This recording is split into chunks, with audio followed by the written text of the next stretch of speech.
So I'm going to continue on our creation series today and talking primarily about what it means to honor God with purposeful work and revitalizing rest. And so I'll have a single point for you here in just a minute that we'll spend some time talking through. But I want to just encourage you, if you didn't get a chance to listen to either Mark or Lindsay's talks over the past couple of weeks, or I guess few weeks now since we were at North Point last week, be sure and go check those out. They were fantastic. Like, I would say some of the best talks that we've had in our church body ever. So as I listened to those, I was just blown away by how many just great speakers we have in our church.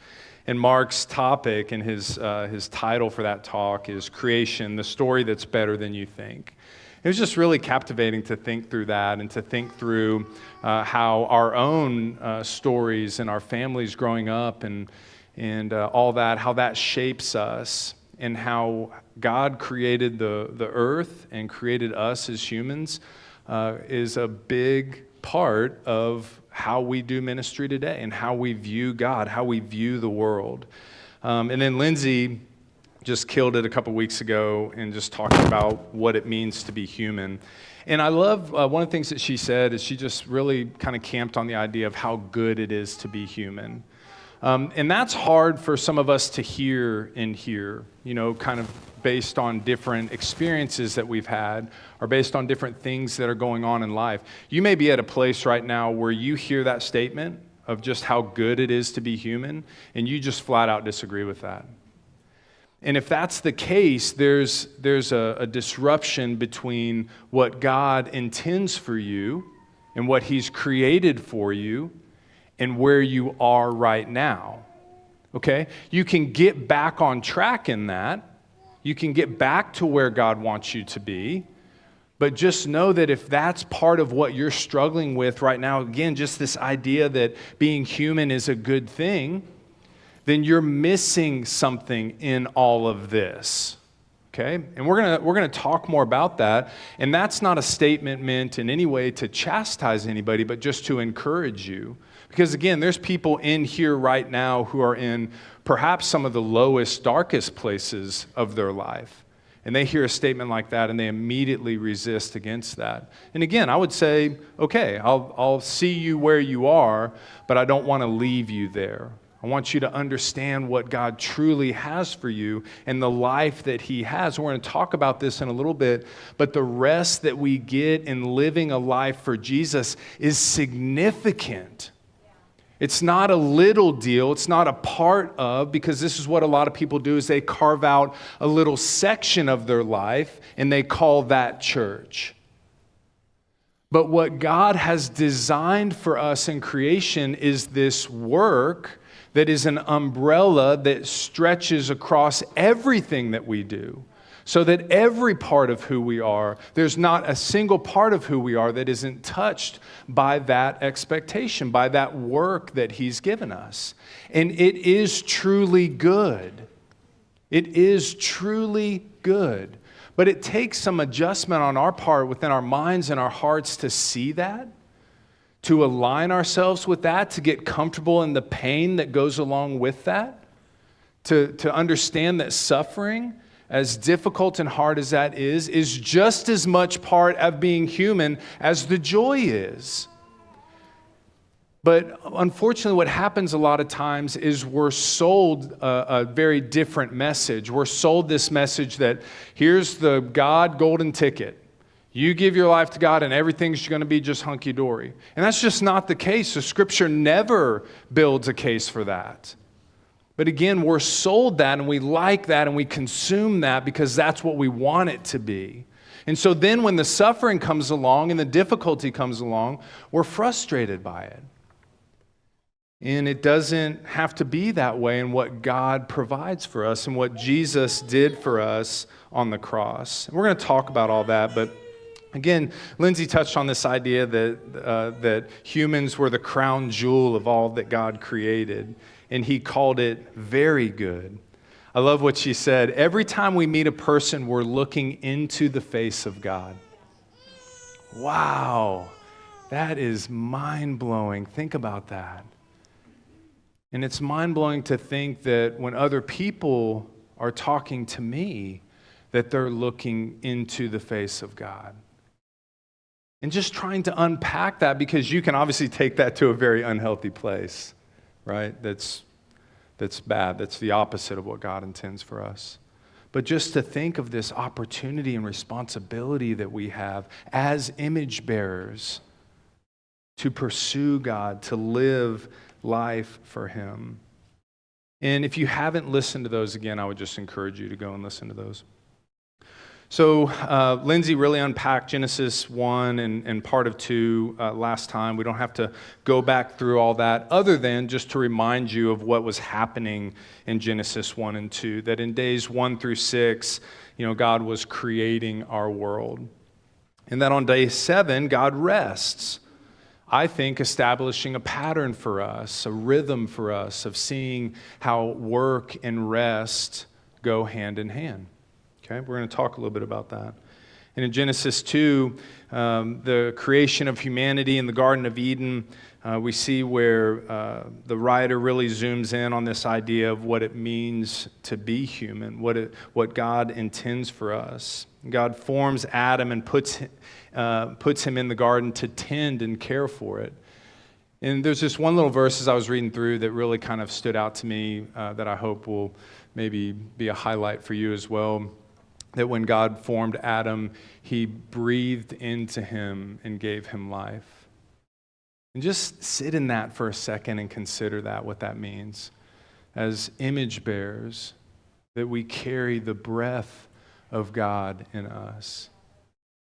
Now, the fall came along and created all kinds of issues, but there's a tremendous thing happening throughout the pages of our Bible that explain and reconcile what happened there to where we are today and what God expects for us.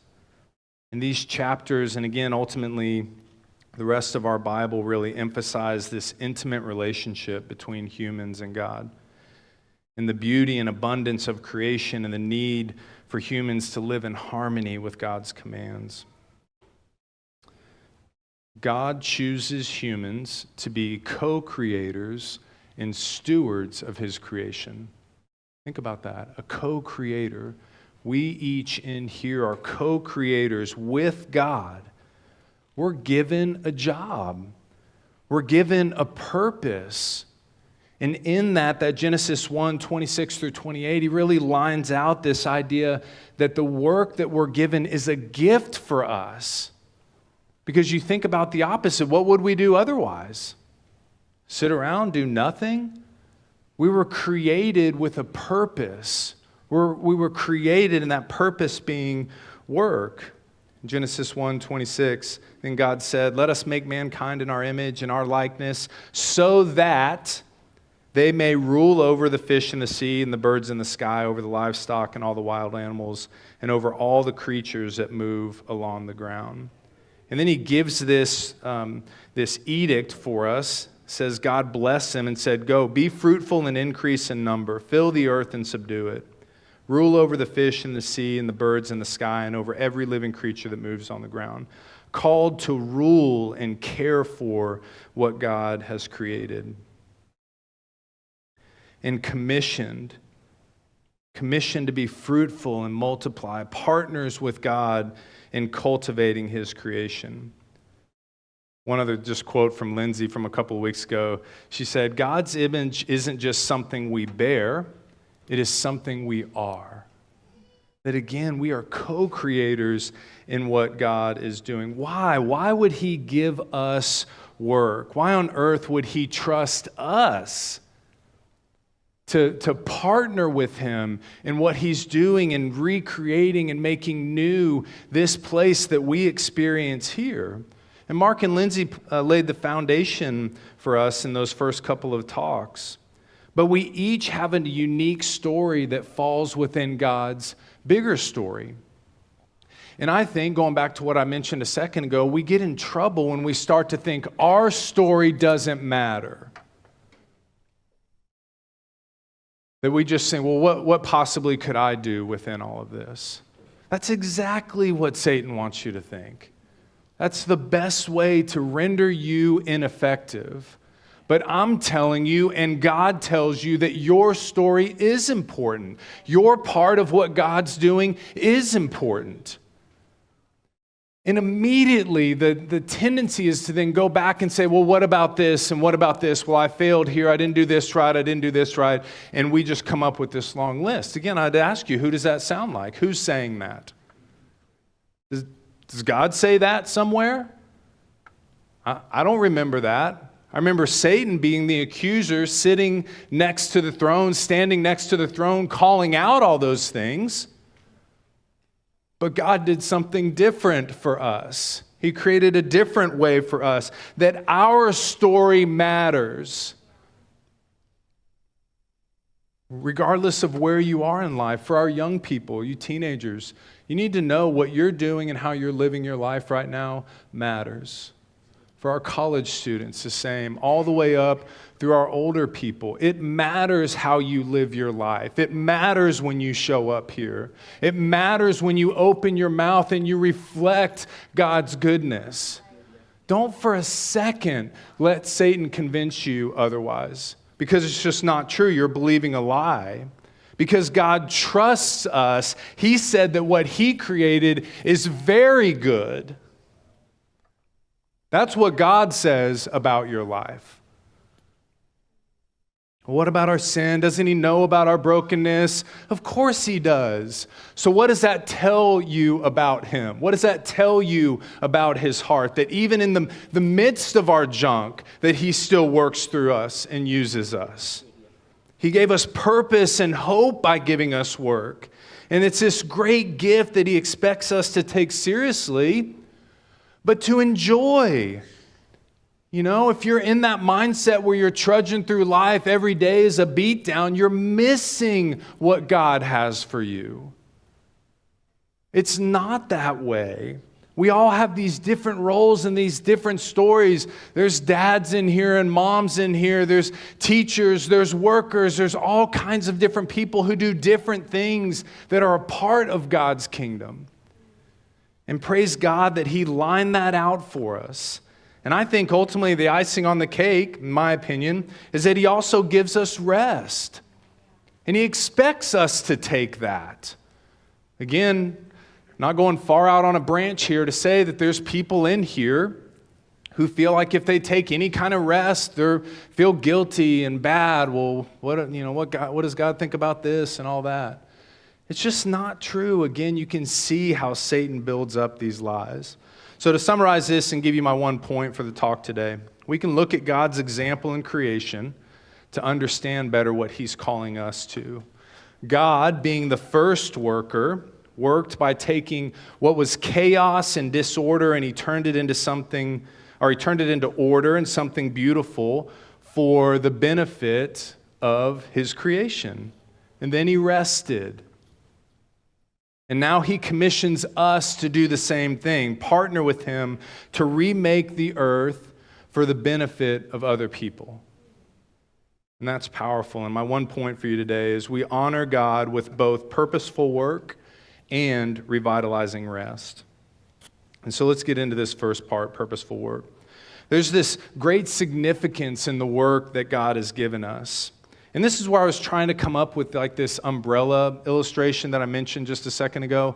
Again, this idea that the work we're talking about is not just the work you do 9 to 5 during the week. The work is your life. It's the wholeness of your life. That in all of your waking moments, this work is assigned to you. And we have to play an active role in helping shape our culture. It's easy to look at our culture and our society and think, man, that is too far gone. And we withdraw. We draw these lines around and create these little Christian bubbles for us to live in because we feel safe. But that's ludicrous to think that we should lock ourselves away. It does not fall in line at all with what God's expectation is in this creation mandate. To do that would be to deny that Genesis 1:26 through 28. I am a part of God's work. My life is a part of His work. Your life is a part of His work. Each of our unique vocations is a part of God's bigger plan for humans to flourish. And it's absolutely bonkers to me that my talents, however limited they may be, no amens, Glenn, are a part of what God uses to fix this broken world. That He wants me to participate in that. Sometimes I feel like that's like asking me to go design a space rocket or something. I'm like, I'm not qualified for that. I don't have enough brain cells, or just, there's a whole lot of things I don't have enough of to make that happen. Stop it, Glenn. I'm going to start calling your sin out here in a second. No, but it's crazy that I get to be a part of that. And what God is doing in creation makes building a rocket look like nothing. But yet He wants me to be a part of that. And I think we're called to be creative. I think we're called to be problem solvers, to identify things and not just stand from afar and say, oh, look at all that stuff that is wrong. But a lot of Christians do that. But for us to get into that problem, to put ourselves into that problem, that's part of this work, to be problem solvers, to care so much for other people that we're willing to step in to the messiest parts of their lives, and to be innovative in our approach to life. It's just crazy to me and sad to me to think that the church has tried to draw this pretty picture of a house with a white picket fence and 2.0 kids and all this stuff and say, well, that's what real life is about. No, life is messy. Your lives are messy. I'm looking around, I know some of y'all's lives. I know they're messy. My life is messy at times. But God works in that and through that and gives us a way to work in and through that. And ultimately, that's at the core of what it means to be human, to be innovative in our approach to life, to be creators, to be problem solvers, to step into other people's lives. And so you have that opportunity, you have that expectation. And I want to give you a couple of ways where I think this kind of plays out. And the first one is just by bringing kingdom values into the major areas of your life. You know, one of the largest opportunities that we have is within our workplaces. So how do you view your 9 to 5? Because this is important. We spend a significant part of our lives at our jobs. And how do you view that? Do you view that as just a sweatshop, something that you have to go to? Yeah, I got to do this work. It's at the end of the day, it's not going to really mean much, but I'm going to get that paycheck so that I can, build my life or whatever we say. So do you see it as that kind of sweatshop mentality? Or do you see it as a field that is ripe for harvest? Man, mind-blowing, right? Because that's the opportunity we have. I've said this before in sermons that I feel like we're all on paid staff at God's church. That check that you're getting from, fill in the blank, you're being paid to do ministry. If we believe this umbrella concept that the work that God has given us covers all areas of our life, then what you're doing for your work is a part of your ministry. And you have an opportunity there. And I would just ask you, how are you doing planting the fruit of the Spirit in your workplace? Love, joy, peace, patience, kindness, gentleness, self-control. How are you doing planting those seeds into your workplace? Because if you are planting those, in due time, there will be a harvest. You may not get to harvest. It may be somebody else who comes along and does that. But your story, your involvement is important in all of that. So I just want to challenge you. Don't look at your day job as some source of income. It is that. It can be that. But guys, it is a mission field I think that and kind of our home life, friendships are kind of our biggest opportunities to have an impact. And so even just this very simple message, there are people in your workplace who are hurting terribly, and they just need somebody to ask them about it. And why isn't that you? Why isn't that us? To look for ways to bring the Spirit and the fruit of the Spirit into our workplace. I think another pretty great area for us is just to model kingdom values is with our neighbors, the people we live around. Do you practice compassion towards your neighbors? Do you look for opportunities to engage them or to serve them? Or do you quickly shut the garage when you pull in? Hit the button and once it's down, you're like, okay, I can get out. I know some of y'all in here have done that. Glenn, you've probably done that, haven't you? Confess. Yes. Okay, see, Glenn's not all that great either. Ask Stacy, she'll tell you. Or do you hustle down to the mailbox and back, at the time that you're pretty sure no one's going to be around? We're doing that. You're missing these great opportunities to model the kingdom and participate in God's work. So a couple of years ago, I started working with Dan Walls in his B apiary, Dan and Pam's B apiary. And it's been really cool to go out to their place. They have just a beautiful place with a garden and these beehives and all that stuff. And so started working with them. And last fall, about a year ago, we did a little harvest. And remind me to show you a funny video sometime of Dan coming away from the hives after harvesting.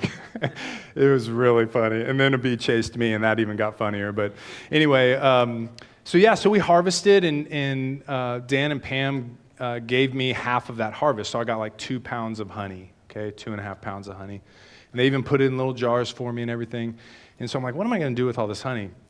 I thought about bringing it to you all, and I was like, that's a terrible idea. Those people are just selfish. They don't need this honey. I'm just kidding. No. So I was like, I'm going to take this to my neighbors. And so I just started kind of around my neighbors, taking honey to them. And I told them, I said, hey, if this jar runs empty, holler at me, and if I've got more, I'll fill it up for you. So I've had this neat opportunity to have different conversations and engage neighbors. There's actually a neighbor that lives behind me, and him and his family are from Palestine, and he speaks with a real thick accent. We don't see him much. They've got one of those gates across the back, so we don't get to see him very much. But the other morning, I was leaving the house. It was actually just before lunch, and I was already late for lunch, and I slide open the doors, and his gate is open, and he's out there, and he goes, how about some more honey? He's this big kind of burly guy, and I'm like, did he just call me honey? And he did. He totally called me honey, and he thought that was the funniest thing. And so I was like, let me run back inside. And so I went in and got some honey and brought him out another jar of honey. It's just a simple way to engage, It's where's that going? I don't know, but I know it's an opportunity for me to connect with my neighbors. Another great way is to walk your dogs out in the neighborhood. I've met a lot of people just walking my dogs out in the neighborhood. There's actually a neighbor that lives over by Dan and Natalie that I kind of run into this couple as they're walking their dog out in the neighborhood. And we've started stopping and talking, and we've talked some about church. And again, I don't know what that is. It's a little sliver of my story, but it's an opportunity to engage my neighbors. And I would challenge you to look for that same thing. And then the other thing I would just say here in terms of bringing kingdom values into the major areas of your life is your friendships. To really think about the friends you have and how you're representing Christ for those friends. How are you bringing the kingdom into your friendships? Okay, that's something to think about. Next point I have here is by building strong, God-centered families. And I just have here if this is what God has called you to do. Because there's people in our church who decide to stay single. There's people in our church who decide not to have kids. And those are all great. And I tried to outline some things first that didn't apply there. But I think raising families is a big deal. Ronnie used to tell me with some frequency that my family was my first ministry. And this was in the midst of me doing teen ministry and spending a lot of time meeting with young people and youth workers alike. But quite differently and sadly really is that a lot of pastors end up sacrificing their families in the name of ministry. You've heard kind of maybe the saying of calling kids PK or preacher's kid, and how that can often mean that they're really engaged in worldly stuff. I didn't want that for my kids. But being married is not an easy endeavor. And raising, who said not really at all? Okay, we're going to pretend like you didn't say that loud. But being married is not easy. Hey, raising kids is really hard. But if we choose to take on these roles, we choose to do them in our context of co-creators with God. And we say that we're willing to step into that. And remember that the way that God worked was others-centered. We get in a lot of trouble in our marriages and in our family and our parenting when we're selfish about it. Most of the marital problems that we have can be linked back to just selfishness. You know, you feel like you're not getting treated the right way, or, whatever. Right? It goes back to that. But I would ask, in your marriage, are you fulfilling your role as a covenant partner? Remember, covenant marriage is different than contract. Covenant says, I'm partnering with God for the betterment of the other person. That I have a partnership there, and that I have to do my part of that. God's always going to show up and do his part, and I have to trust that my spouse has that same desire. And if not, there has to be conversations there to work through that. As a parent, are you modeling for your kids what it means to be fully devoted to Christ? Are your kids reminded of Jesus when they see you? Or do they just see another example of worldly living? Do you stand up for the things that Jesus would stand up for? Do they hear his words when you're speaking? Do they experience grace and mercy in your discipline? And for any of the parents in here of adult children, we have more and more where that is happening. This doesn't end when the kids leave the house. This is the place that Christy and I find ourselves in. In fact, in a lot of ways, it becomes more significant for us to continue to model for our kids. Your kids need to see your commitment to God grow as you get older, not weaken and fall apart. We talk about showing people how to live, but as disciples, we're also committed to showing people how to make it to and cross the finish line. That someday in my death, I want that to glorify God. And for my kids to see that and have an example of that. Being a husband and a dad and now a pop have been my greatest careers. Nothing has taught me more about the heart of God than these roles. Nothing has humbled me more. Nothing has made me laugh harder. Nothing has frustrated me more. Nothing has made me trust God more than those roles. And I certainly can't say that I've always done the best job. But Christy and I have 5 kids now into adulthood that love God. All have their imperfections, and sadly, some of them, those imperfections are things we pass to them. Genetics are very strong, mostly Christy, of course. You knew that was coming, didn't you? You were ready for it. Yeah, she knew it was coming. But they're committed to loving God and doing their best to live like Jesus, and I'm really, really proud of them. And now I'm committed to modeling for them a strong marriage covenant by loving their mom well. And I want to help them raise their kids. I want to step in and give it another shot and try and help my grandkids grow to really love God and love people. And then finally, I would just say another opportunity we have here is by living as peacemakers and bridge builders. Spanning all the work areas in our lives, we're called to bring reconciliation and conflict resolution. Yeah, Edward's keeping up back there. I thought he was sleeping, but he's on it. There's just a lot of division in our world today, guys. You're like, wait, what? No, it's true. But here's my question. What are you doing about it? What are you doing about all of this conflict and division in our world today?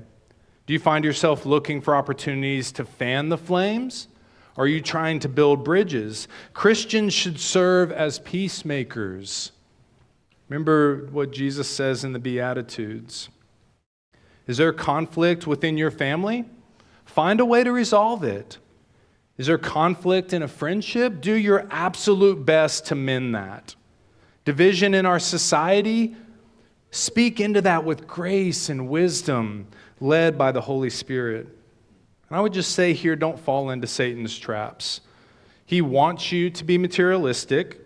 He wants you to care more about your financial investments than you do about your heavenly investments. He wants you to be filled with hate for people who don't agree with you politically. He wants you to be afraid of the upcoming election, as if what happens there ultimately is outside of his reach. He wants you to be addicted to your phone. He wants you to hate your job. But this isn't what God intended for you. Live as peacemakers and bridge builders. And again, I would just say in this whole work part that humans are designed to work and be productive. And this work that we've been talking about is a blessing and it's not a curse. So then coupled with this gift of work is God's expectation that we rest. And I'll just spend a few minutes on this. It's imperative that we take breaks in our work. Again, as part of my 1 point, somewhere up here. We honor God with both purposeful work and revitalizing rest. So let's talk about revitalizing rest just for a second. So we have this need. You can see God rested after 6 days of creation, not because he was tired. I believe it was because he wanted to set a rhythm of work and rest for us, as an example. So rest for us is both physical, to kind of recharge our batteries, but it's also spiritual, to really reconnect with God and reflect on his work in us and in the world. And we have to get time to really step away to realign our hearts with God's presence. And so then we see in Jesus both an example and a solution for this. He frequently withdrew to lonely places to rest and pray. And his rest wasn't an escape from work, but a time of renewal so that he could be more effective in his ministry. And I think that's how it should be for us. We will grow weary and feel burdened in the work God called us to do. This hit me probably 5 to 6, 7 years ago, something like that. I just got tired from ministry. I don't like to use the word burnout. I don't feel like I was burnt out. I just feel like I got tired. And I started trying to kind of offload different things to just, probably run a little bit, I guess.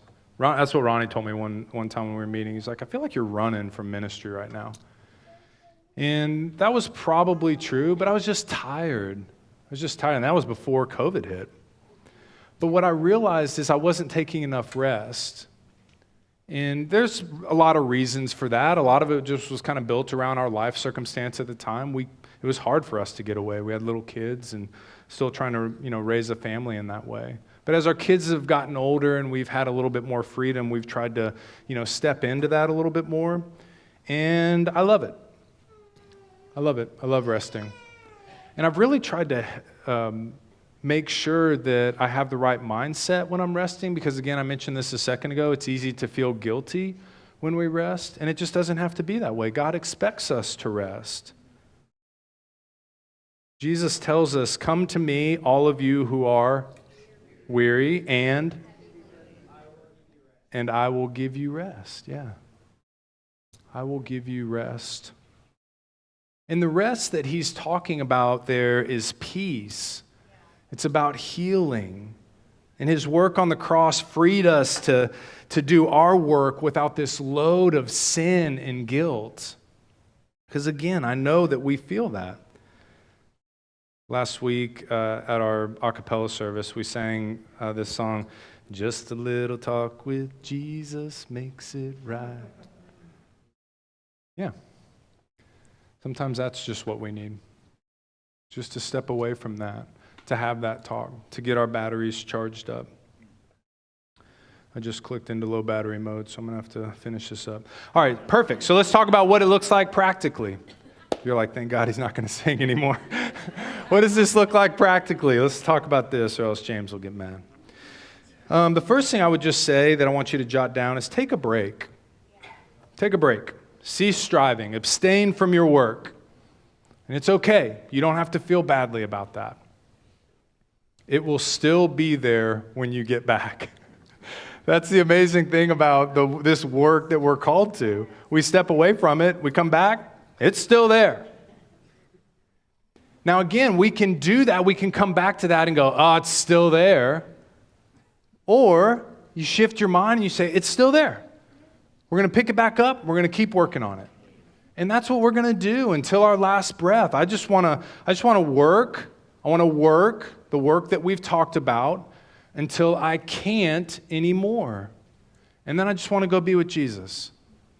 And that will be that. And my story, my part of God using my life to be a little sliver of his overall story will be over. And that's okay. That's great for me at that point, right? But we just need those breaks along the way. And so I would encourage you to that. Another one is get out into nature. All these things God created were what? Good. They were good. A simple walk in a local park is a great place to start. It doesn't have to be some far-off thing to go and see the most beautiful things in the world. Maybe you can do that. But if you can't, just go for a walk by yourself. Leave your phone in the car. Go for a walk.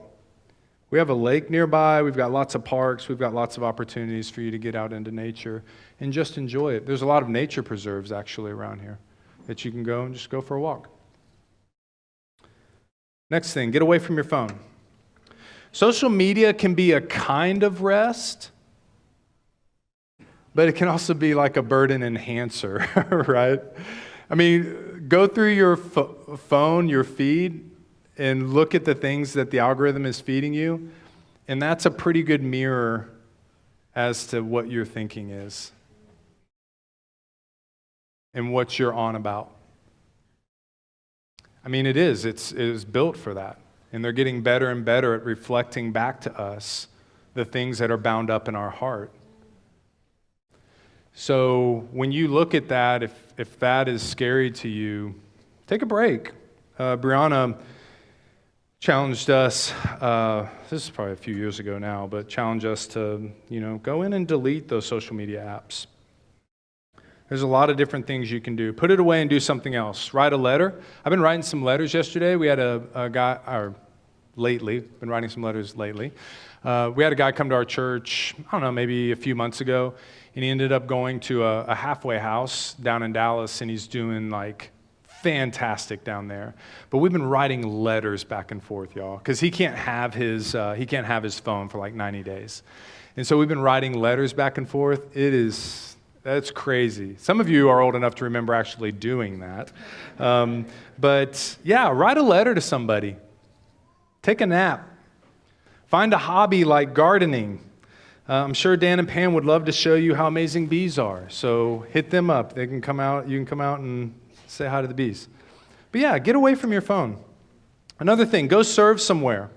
Five Loaves Food Pantry over at associated with North Point is always looking for volunteers, y'all. I've been spending time with a young man that's been working over there 2 or 3 times a week, and he's just like, dude, you would just not believe. There's 3 of us there. And a lot of some older people from North Point come and they serve, but he's like, man, at 12 o'clock, they're out. And rightly so, no problem with that. But he said there's just so much more work to do. And I think there's an opportunity in that whole food pantry for us as a church to do more. So stay tuned to that, because I'm going to come back to that. We're going to start talking more about that and try and get plugged in over there. Same with Amazing Grace Food Pantry in Wiley. There's also the Wiley Christian Care Center. And then Bree posted about this in our Facebook message the other day. The Wiley School District has a mentor program. This is really cool. So probably 10 years ago now, I started doing this program when we were actually back over at Dodd, and there was a little guy that was a kindergartner that I started spending time with just trying to help him read.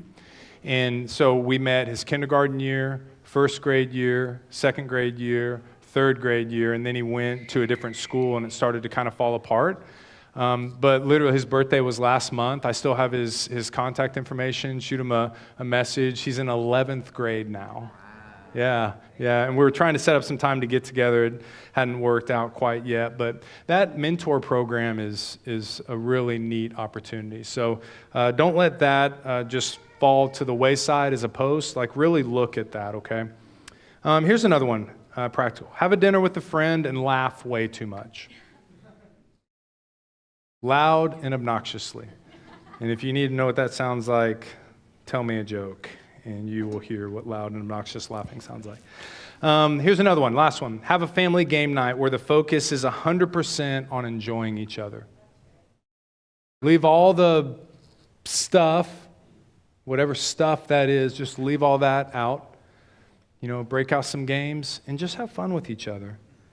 That's what it looks like to rest, practically. Okay?